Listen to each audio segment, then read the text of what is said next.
പ്രിയപ്പെട്ടവരെ, വിശുദ്ധമായ ഖുർആനിനെ നമ്മൾ നിരന്തരം ഓതുന്നവരാണ്.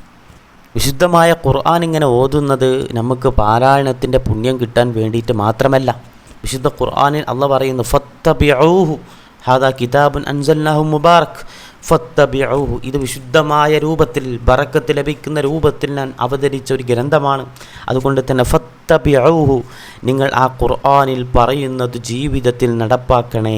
അത് വെറും ഒരു പാരായണ ഗ്രന്ഥം മാത്രമായിട്ട് നമ്മൾ ഒരിക്കലും കാണാൻ പാടില്ല. വിശുദ്ധമായ റമദാനിലാണ്, വിശുദ്ധമായ ഈ നോമ്പ് നോൽക്കുന്ന നമ്മളൊക്കെ വ്രതശുദ്ധിയോട് കൂടിയിട്ട് അള്ളാഹുവിലേക്ക് അടുക്കുന്ന ഈ മാസത്തിലാണ് ഈ ഗ്രന്ഥം അവതീർണമായത്.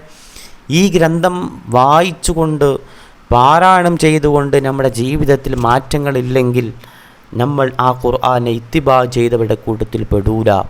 എന്തിനാണ് ഇത്തിബാ ചെയ്യണമെന്ന് പറയുന്നത്? തഖ്വയും അനുസരണയുമൊക്കെ റഹ്മത്തിന് വഴി തുറക്കും.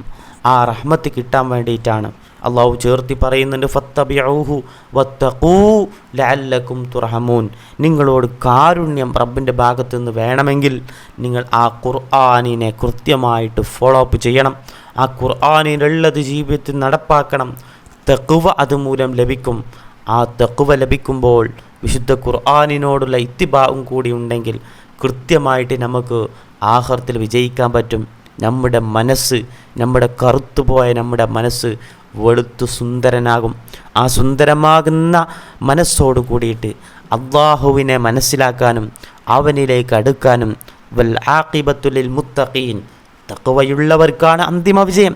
ആ അന്തിമ വിജയം ലഭിക്കാനും കാരണമാകും. അതുകൊണ്ട് തന്നെ വിശുദ്ധ ഖുർആനെ ഇത്തിബാ ചെയ്യാൻ പ്രിയപ്പെട്ടവർ പ്രത്യേകം ശ്രദ്ധിക്കണം. അല്ലാഹു സുബ്ഹാനഹു വ തആല ആ വിശുദ്ധ ഖുർആനിൻ്റെ മുത്തബിഈങ്ങളുടെ കൂട്ടത്തിൽ നമ്മെ ഉൾപ്പെടുത്തി അനുഗ്രഹിക്കട്ടെ.